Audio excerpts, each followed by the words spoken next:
So here's the thing. Here's the thing, right? This is the 40th anniversary of ye old Mario, and also it's the, I guess it's the 41st for Mario, but it's the 40th for Zelda.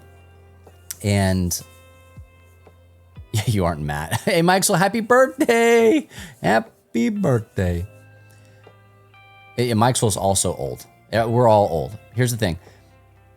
That is pretty telling that those two iconic everything, even Sonic's what, 30, 35, something like that.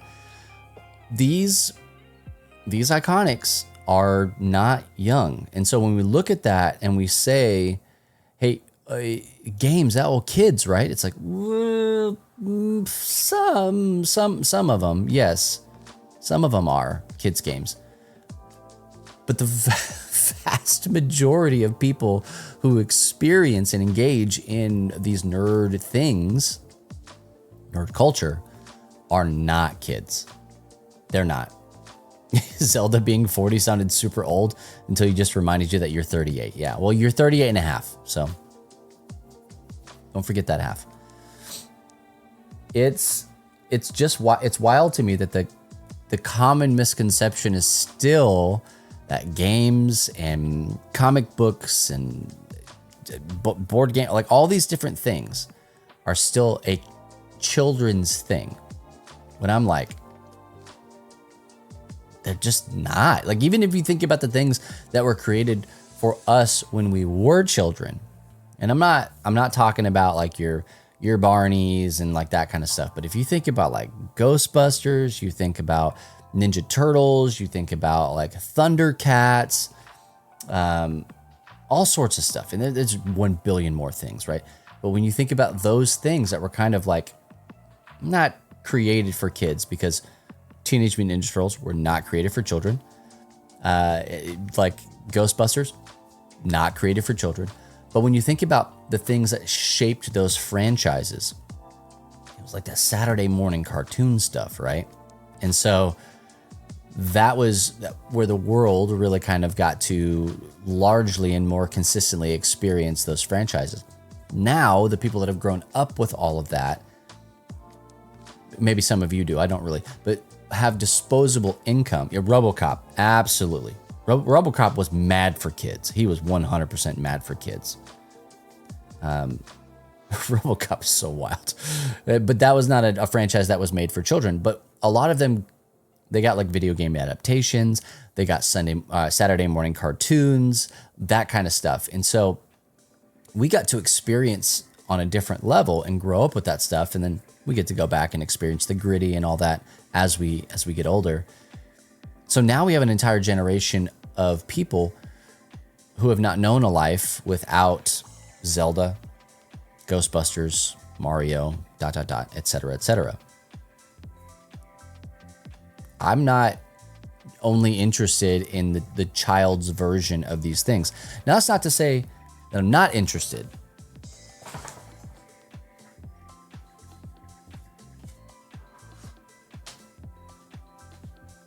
Because I am.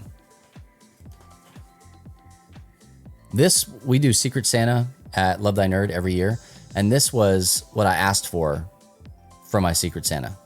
It was one of the things I had on my Amazon wish list. Like, it's not that people are not interested. We're not interested in these things, because we are. It's just that now the nostalgia is hitting so hard. I mean, like UFC level hitting hard, that we're getting to experience things where, you know, like maybe some of us jumped on here, okay, with Ninja Turtles, and then we are now getting to experience stuff like this, okay? This is The Last Ronin, as you can clearly read here. In case you can't read, that's what it is.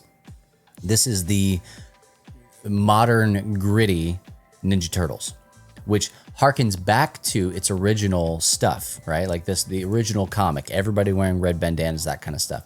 It harkens back to that kind of grit that we saw in the first movie, but then by Teenage Mutant Ninja Turtles 2, we had Vanilla Ice, and everything was pretty campy and all sorts of stuff.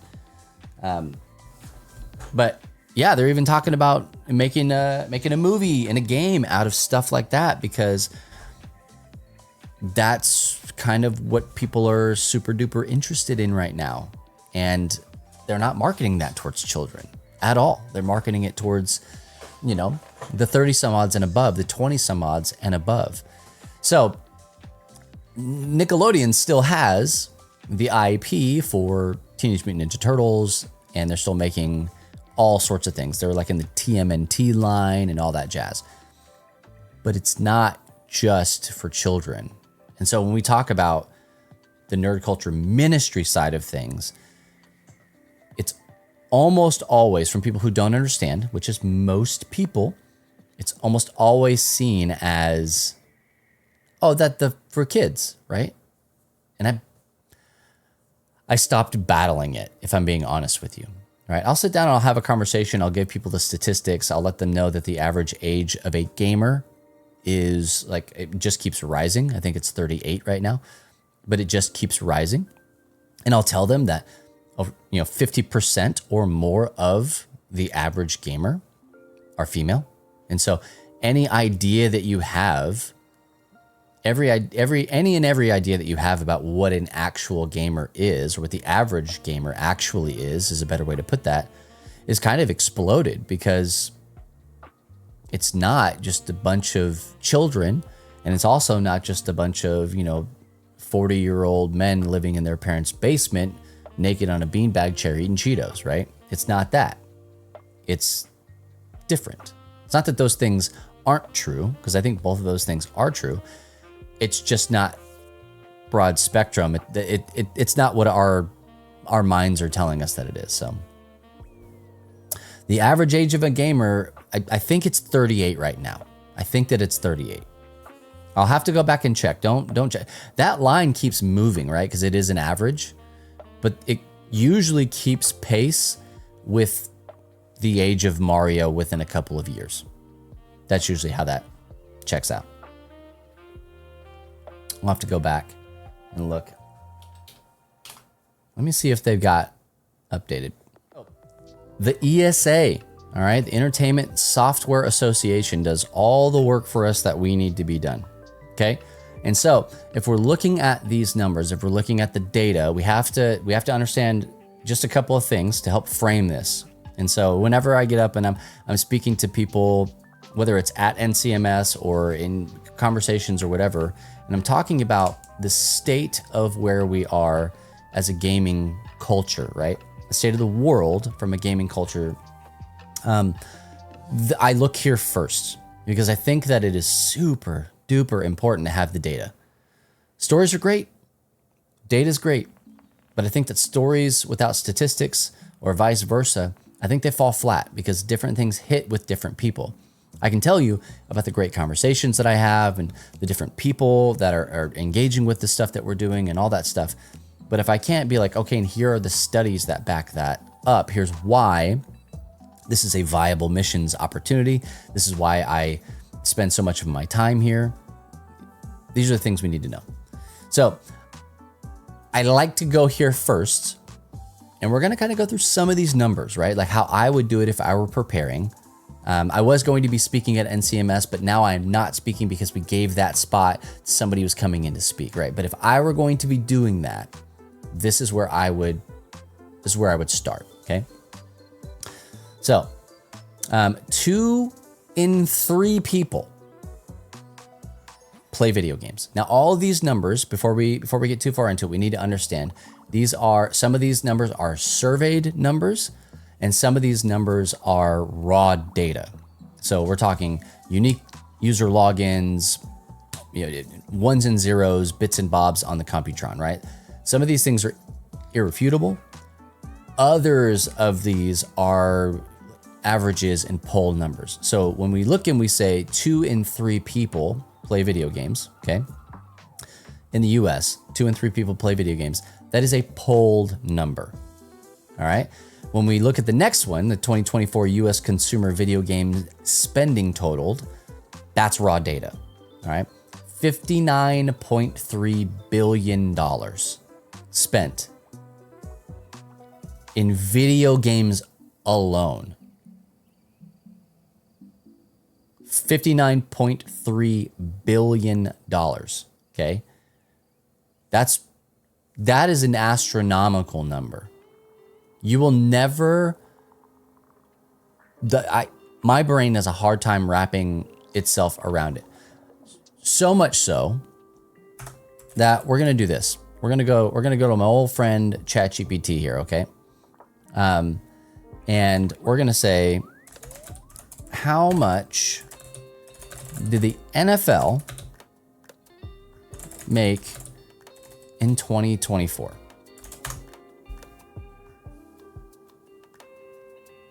Okay, so the National Football League, okay, generated a little over $23 billion in total revenue.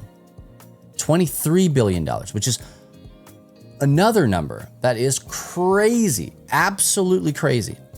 $23 billion. Now, just remind you, the video game industry, $59.3 billion. It almost tripled, okay? Almost tripled the NFL. And we know the NFL. We can put the NFL into rhyme and reason. We see it on television. It's everywhere. It's all, the Super Bowl is the biggest thing. People are paying, millions of dollars just for 30-second, 15-second ads at the Super Bowl halftime, and like all the brand new things in the United States are being created around halftime shows. Like, we understand the NFL. We think we know video games. And then we look at a number like 59.3 billion. Most of that's probably GTA and Roblox, but $59.3 billion that the industry earned. That's crazy. Absolutely crazy. Okay. A lot of these numbers are also like really, really awesome. Love it. Okay. Fantastic. Okay. Americans under the age of 18 who play video games is 82%. All right. So that number, we need to take it into consideration. That number is very high. People in the subsect of people that are under 18 years old, 82% of them play. So you will look at that and go, okay, so yeah, it's kid stuff. Absolutely, it's kid stuff. So we scroll down just a little bit further. Click on this thing right here, 2025 facts. You can download this, look at it all yourself, independent. Okay. Again, there's that 59.3, about 60-ish percent, 64% of people play. 28% of people over the age of 50 play. 82% of people who are parents say they play with their kids. Okay, half of the people aged 61 to 79 play video games every week. It keeps them sharp. But here we go, right here. 36 is the average age of players. Not 9, not 12, not 15, not 18. 36. When you take all of that stuff into consideration, 36 is the average age of players based on the ESA's research and data. That's wild. It's also helpful for me. It's helpful for you and for us to look at that and go, all right, maybe, just maybe, yeah, but video games are for kids. Yeah, absolutely they are, right? And it's true. It's not that they're not. But we can't just lean into kids. Now, it's really interesting. This is a catch-22, right? So like from a marketing standpoint, people will say, hey, you got to target that 80 whatever percent of people under 18. You have to target, kids that are going to annoy and bug the bejeez out of their parents to buy them that new He-Man action figure. And yeah, we can't just lean into kids, absolutely. And so But the idea here is that like there is knowledge and wisdom in that, but for us, I think it's a little bit different from a ministry perspective, because we absolutely 100% cannot just pour it into the next generation. We have to pour into current generation, because that's going to exponentially increase our reach. All right. But not lose sight of up and coming. Okay. We just can't. So I don't know. It's really interesting. And then, scroll down a little bit more, we see here that, the player genders.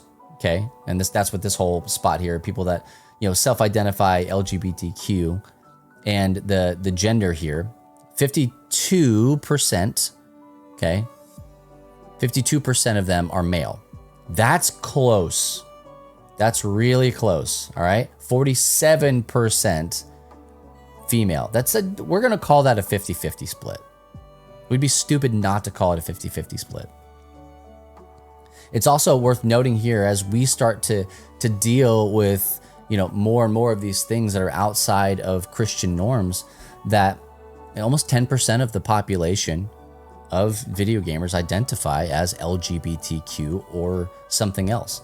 We'll say 11%, right? Because you've got no answer and 9% is LGBTQ. And so that idea is, man, it's not 100% in either direction, but it is some, right?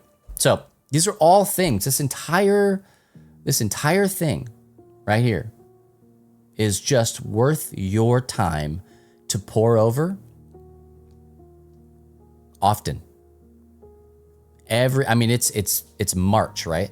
So this is almost the perfect time to really look back at the previous year, to even go back several years and to get this data and make it a part of what it is that you're doing. I love this stuff, man. This stuff excites me big time. I haven't looked at this year's, previous years, and so I'm gonna go through and play this. I'm gonna go through and read it all.